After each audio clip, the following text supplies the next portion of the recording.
이어서 설법 순입니다. 오늘 설법은 부처님의 광명이란 주제로 박타원, 김은중 교감교무님께서 해주시겠습니다. 합장 경례.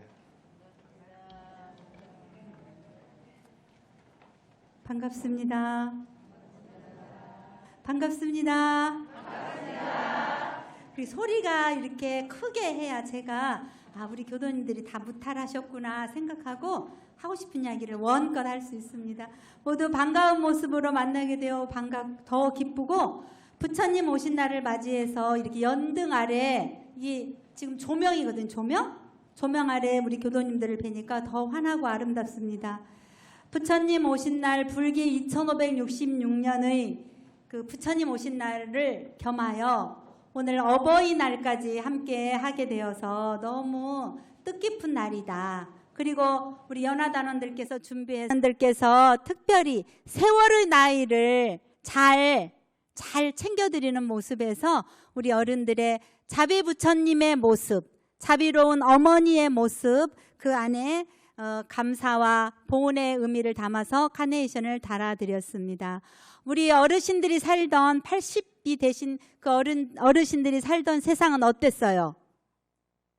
지금처럼 이렇게 풍족하던, 먹을거리가 풍족하고 배움을 원껏 하고 이럴 수 있는 시절이 아니셨잖아요.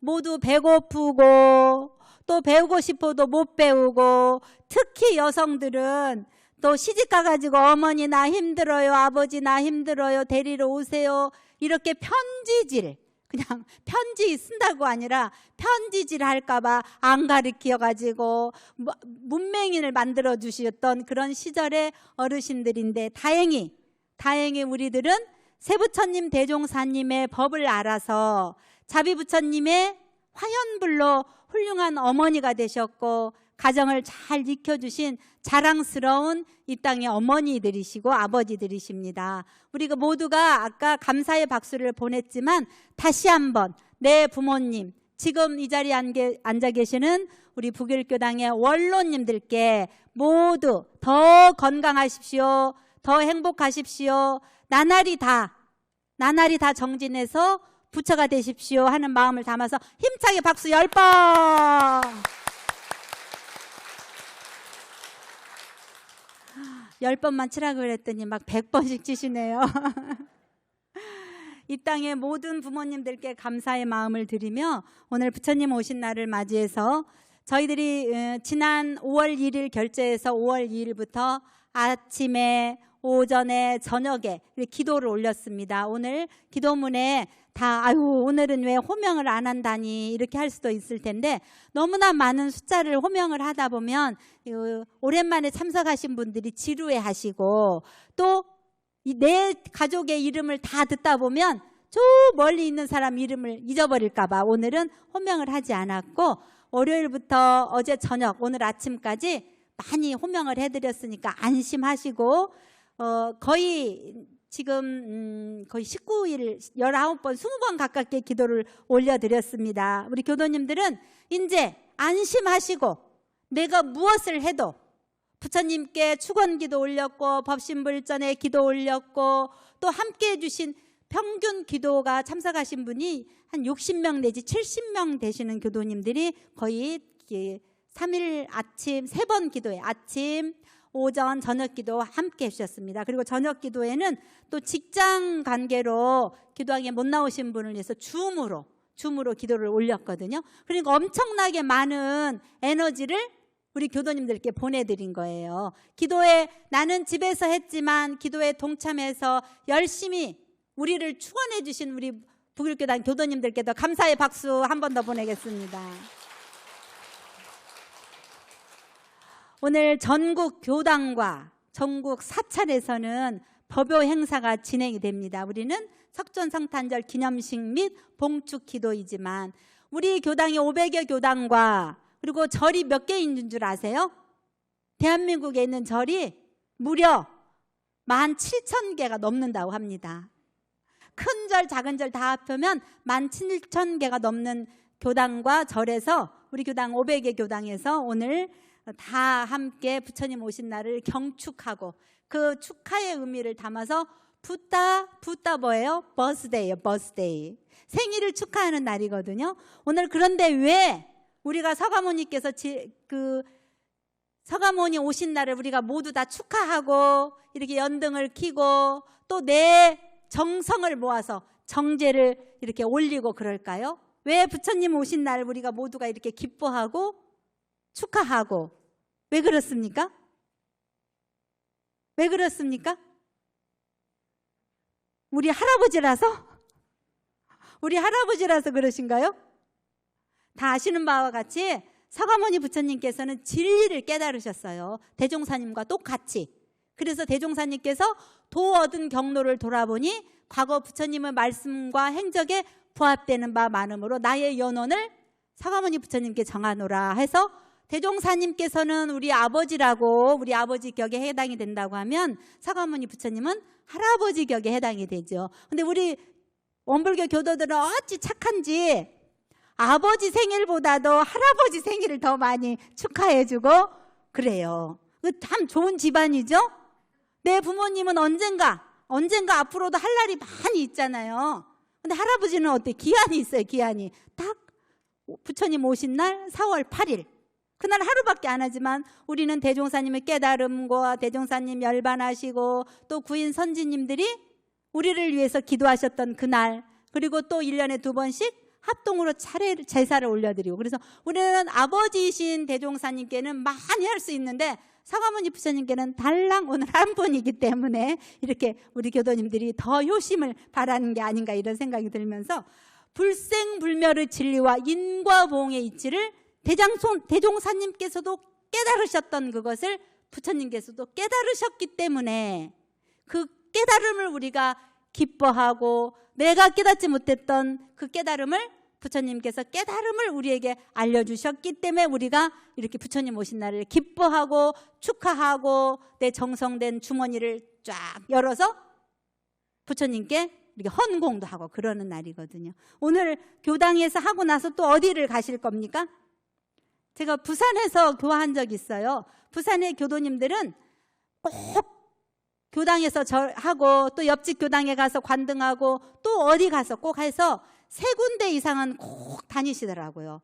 그게 불교의 문화이신 것 같아요. 그날만큼은 부처님의 오심을 축하하고 부처님의 깨달으심을 나의 깨달음으로 만들어가기 위한 우리 작은 발걸음이 아닌가 생각이 들고 그래서 더 복을 지어드리고 인연을 더 많이 맺어드리고 그런 게 아닌가 생각이 듭니다. 오늘 2566회 우리 몇 살이에요? 29살. 29살에 우리는 2566년이라는 세월이 어마어마한 세월이죠. 그렇죠? 우리 새로 오신 권미숙 교도님은 몇 살이냐고 이렇게 물어보니까 29살이라는 거, 나 60살인데 이렇게. 우리 원불교 교도님들은 다 29살입니다. 부처님의 일생을 이렇게 8상으로 해주셨고 대종사님의 일생을 10상으로 나눠주셨는데 부처님이 이 깨달음을 얻도록까지는 그냥 어느 날 6년 고행 끝에 깨달은 것이 아니라 수만 세상을 몇 생을 닦으셨대요. 부처님께서는 500생을 닦았다 그래요. 500생을 1생을 지금은 뭐 100살도 더 넘게 살겠지만 기본적으로 60년을 일생의 한 기로 잡는다면 엄청난 세월을 부처님께서는 왔다 갔다 하며 살으셨는데 그 부처님의 살아오신 그 500생의 이야기 중에 전생 이야기가 전해지는데 그게 547편이라는 부처님의 전생 이야기가 있어요. 우리 교도님들도 읽어보셨을 텐데 그 부처님의 전생 이야기 중에 하나는 부처님이 어느 집에 셋째 아들로 태어나가지고 같이 형들하고 어디를 갔어요? 사냥을 갔어요. 근데 사냥을 가서 보니 호랑이가 어떻게 했어요? 새끼를 7마리를 낳고 있는데 사냥을 못해서 배가 고파서 거의 아사 직전에 있는 거예요. 숲속의 왕 호랑이도 배고픔을 못 이기는 거예요. 자식들에게 젖을 먹이다 보니 몸이 기운이 없어진 거예요. 그래서 그 3명의 왕자가 함께 숲속에 갔다가 큰형, 둘째 형에게 말할 수가 없어서 자기가 형, 나 좀 이따 갈 테니까 형들 먼저 가세요 하고 그 호랑이에게 호랑이 너가 7명의 새끼를 먹여 살리려면 나를 잡아먹어야 될 것 같은데 나를 잡아먹어라 하고 호랑이 입 앞에 더 이렇게 앉아 있었어요. 근데 그 호랑이가 힘이 없어가지고 일어나지를 못하는 거예요. 그래서 이렇게 해서는 호랑이에게 내가 밥이 되어 수 없겠구나 생각하고 자기 살을 탁 뜯어서 피가 나잖아요. 피를 호랑이 이렇게 입에 넣어줬어요.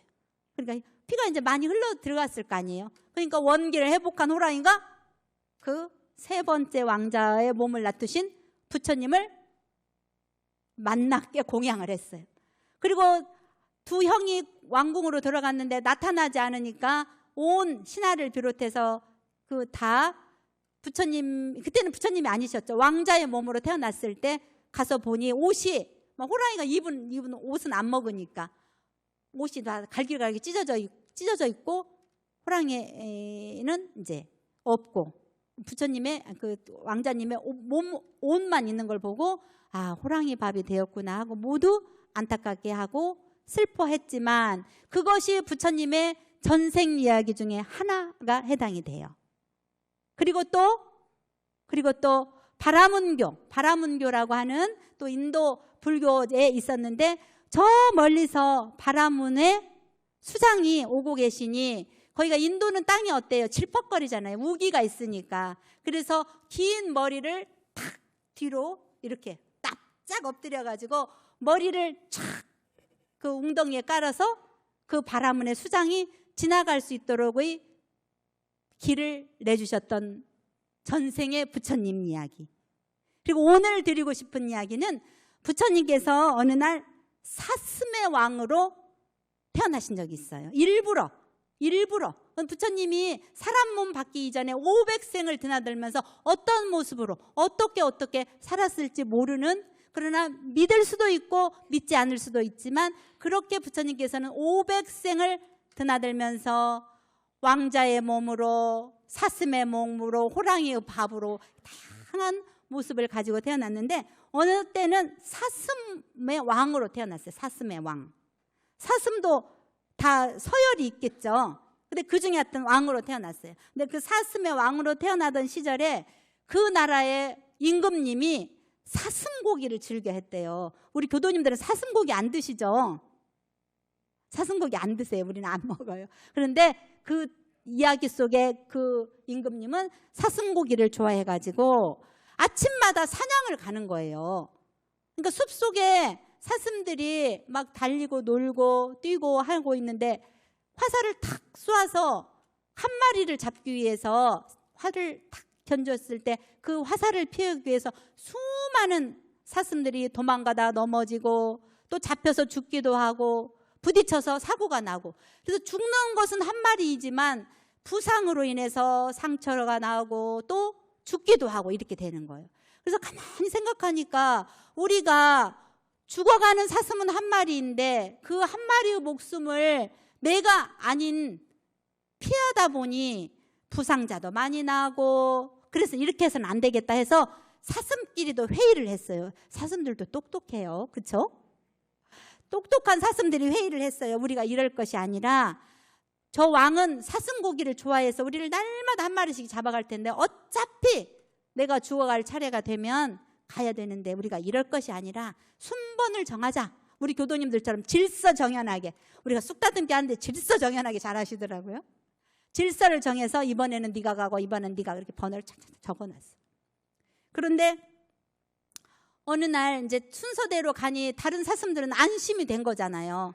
자기가 그 사슴을 요리하는 임금님의 그 요리사 앞에 가서 내가 오늘은 당번이어서 왔어요 이렇게 하고 기꺼이 자기 몸을 보시를 하는데 어느 날 하루는 근심이 가득한 사슴이 온 거예요. 그래서 사슴왕이 왜 너가 죽을 차례가 되어서 그렇게 슬픈 거냐, 도대체 왜 그렇게 슬픈 얼굴을 짓고 있냐, 너가 죽음으로 인해서 우리 이 사슴의 가족들이 다 평화를 누리고 사는데 너가 그렇게 죽기가 싫으냐 이렇게 물어본 거예요. 사슴왕이. 그러니까 그 사슴이 뭐라고 하냐면 저는 제가 죽는 것은 하나도 두렵지 않아요. 그런데 제 뱃속에 새끼 사슴이 있어요. 근데 나로 인해서 내가 죽으면 내 새끼 사슴은 빛도 보지 못하고 죽게 되잖아요. 그래서 저는 그게 너무 슬퍼서 제가 며칠만 기다려주면 제가 새끼를 낳은 다음에 기꺼이 임금님의 밥상에 오르는 사슴 고기가 되고 싶다 이렇게 말한 거예요. 그러니까 그 사슴 왕이 생각할 때 어떻게 해요? 얼마나 안타깝잖아요. 죽는 자기 동료 사슴이 죽는 것도 안타까운데 뱃속에 있는 그 새끼마저 죽게 된다 하니 너무 안타까워가지고 그래 그러면 내가 가서 너 대신 죽어주겠다. 그러니 걱정하지 말라 이렇게 한 거예요. 그래서 사슴 왕이 임금님 요리사 앞에 탁 갔어요. 요리사님 오늘은 내가 임금님의 밥상에 사슴 고기가 데려왔습니다. 이렇게 하는 거예요. 그러니까 그 요리사가 깜짝 놀라가지고 지금 너가 차례가 아닌데 네가 왜 왔냐. 그러니까 이제 전후 사정을 그 이번에 차례가 되네. 그 사슴이 새끼를 가져서 그 새끼를 낳고 온다 하니 누가 대신 간다고 하겠냐. 대신 간다고 하면 그 가족들은 또 얼마나 슬퍼하고 힘들어하겠냐. 내가 대신 죽으려고 왔다. 이렇게 하니까 요리사가 생각할 때 참 동물이지만 사슴이지만 어쩌면 그런 생각을 그렇게 했는지 기특하다 생각하고 임금한테 가서 말했어요. 임금님 오늘은요 아주 멋진 사슴이 와 있어요. 근데 차마 제가 요리를 할 수 없어서 임금님께 말씀드리러 왔어요. 웬일이냐? 그러니까 이제 이야기를 했어요. 사슴 왕이 새끼 뵌 자기 동료 사슴을 지키기 위해서 자기가 밥상에 오르겠다고 왔으니 이 일을 어찌하면 좋겠습니까? 그래서 가서 봤더니 진짜 너무 잘생겼다는 건 뭐예요? 사슴이 잘생긴 건 뿔이 막 멋지게 났든지 정말 황금 옷을 입은 사슴이 와가지고 턱 서 있는 거예요. 그러니까 임금님 볼 때 야 너는 동물이지만 어떻게 그렇게 너네 동료를 생각하고 그런 마음이 너무 기특하다. 내가 오늘은 사슴고기 안 먹을게. 너 돌아가라. 이렇게 했어요. 그러니까 어때요? 사슴왕은 나 살았어. 너무 기분 좋아. 이렇게 해야 될 거 아니에요? 그런데 더 슬픈 표정을 지으면서 그렇다고 하면 나는 살아 돌아가지만 내일 맞이할 나의 동료는 누군가가 죽게 되니 나는 너무 슬프다. 그러니 사슴 눈이 어때요? 슬퍼 보이잖아요. 모가지가 길어서 슬픈 짐승이어가 아니라 사슴의 눈을 보면 정말로 이렇게 그 맑은 눈동자, 그 눈동자를 가진 사슴이 이렇게 말을 하니까 임금님이 이제 감복이 된 거예요. 그래서 그럼 내가 오늘은 고기를 안 먹겠다 했는데 그것도 기뻐하지 않고 나는 안 먹지만 내 동료는 언젠가는 죽을 거 아니냐. 그러니 임금님께서 어떻게 하면 좋겠냐 이렇게 하니까 네 목숨을 구한 것만도 다행으로 생각하는 것보다 너의 동료를 생각하는 그 마음이 너무 갸륵해서 내가 앞으로는 사슴고기를 먹겠지 않겠노라. 나는 사슴고기를 먹지 않겠다고 여기를 땅땅땅 이렇게 쳤어요. 박수를 치시는데. 그런데 그 사슴왕은 나를 안 먹으면 고기를 먹어야 될 거 아닙니까? 그러면 소나 돼지나 다른 걸 먹을 거 아닙니까? 그렇게 말을 했어요. 그러니까 맞다. 나 사슴고기 안 먹으면 다른 고기도 나도 먹어야 되는데 그럼 똑같지 않냐. 나는 내 동족을 지켰지만 그들도 똑같이 소나 돼지나 또 네 발 달린 짐승들 개나 생각하니 네 말이 맞다. 내가 그럼 앞으로 소나 돼지나 개나 고기를 안 먹어야겠어. 그러면 됐느냐? 이렇게 하니까 그거 너무 감사합니다. 그러나 임금님께서 저희 사슴을 안 먹고 네 발 달린 육고기를 안 드신다고 하면 저 날아다니는 새나 닭이나 오리나 잡아 드실 거 아닙니까? 그렇지. 그러면 똑같지 않습니까? 그렇잖아요? 그랬어요. 그러니까 그 임금님이 기특하다. 지금 정말 너는 짐승인데 어떻게 자기 살아난 것만 생각한 것이 아니라 자기 동료 또 인류가 다른 더 큰 짐승 더 작은 그래가지고 그러면 그래, 네 말 들으니 내가 그럼 개도 안 먹고 앞으로 소도 안 먹고 닭도 안 먹고 새도 안 먹고 그럼 다 뭐 먹냐? 그러면 앞으로도 뭘 드시냐? 저 바다 깊숙이 있는 저 어류를 다 잡아 드실 거 아닙니까? 이렇게 해서. 그러겠죠. 얼마나 산의 진미를 임금님께 진설을 할 텐데, 그러니까 부처님의 그 사슴 왕의 그 말을 듣고 그 임금님이 깨달음을 얻고, 그러면 나는 일체 앞으로는 뭐만 먹겠다? 야채만 먹겠다. 사슴 왕이 비록 전설 속의 이야기이고 부처님의 삶을 미화시킬 수 있는 이야기일지라도 그렇게 널리 자기의 동료뿐 아니라 일체 생명까지도 아끼고 사랑하는 그 마음에 감복이 되어서 다시는 그렇게 살생을 하지 않았다고 합니다. 오늘 비록 사슴왕으로 가서 부처님의 제도의 기원이 되어서 500생의 전생 이야기 중에 하나이긴 하지만 오늘 부처님의 오신 날을 맞이해서 부처님께서 그렇게 일체 중생에게 자비를 베푸셨던, 널리 세상을 이롭게 했던 부처님의 말씀을 전해 올리면서 일체 중생의 고통을 자신의 고통으로 느끼고 그 고통 속에서 그 고통만 해결하는 것이 아니라 근원적인 해결책을 찾아주는 분이 부처님이시고 그 부처님의 자비 광명이 지금 우리와 함께 하고 있는 것이다. 대종사님께서는 남도 이롭고 자기도 이롭게 하라 하는 정신으로 뭐라고 말씀하셨죠? 자리이타라고 하셨죠. 자리이타. 무슨 일이든지 행동에 옮길 때에는 자리이타로 하라 그랬어요. 우리 교도님들이 제가 북일교당에 와서 첫 번째로 봉공활동하는 걸 보고 참 많이 놀랬습니다. 이렇게 자신의 생활을 다 놓고 2주 동안 쑥단 듬게 하는 걸 보고 참 많이 놀랬고, 그 정신이 무아봉공의 정신으로 이어져서 부처님의 두 번째 광명인 무한한 복을 받게 될 것이다. 무한한 복을 받게 될 것이다. 정산종사님께서 대종사님 성령전에 부처님의 광명은 세상의 등불이고 중생의 정신적 생명이다라고 이렇게 말씀하셨어요.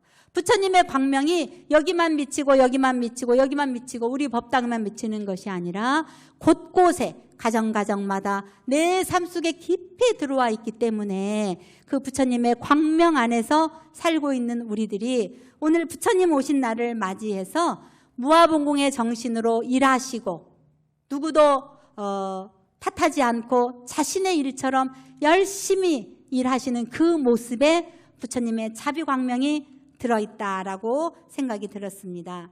오늘 널리 중생을 이롭게 하고 널리 세상을 평화롭게 하고 널리 이익을 함께 나누셨던 부처님의 그 광명이 우리들 마음속에 깊이 들어와서 나의 삶이 더욱 발전하고 내 삶이 더욱 풍요로워지기를 염원 올립니다. 부처님의 오신 이 날에 우리가 등을 켜고 복을 짓고 인연을 두루 맺는 이것은 우리 모두가 부처 되기를 서원하는 날이 되고, 또한 영생의 이치와 인과의 가르침을 철저히 믿고 받들어서 노력해서 얻어지는 결과는 결코 그냥 되어지는 것이 아니라 나의 정성의 결정체인 줄을 알아서 부처를 만났으니 어떻게 살아야 돼요? 부처처럼 살아야죠. 부처를 만났으니.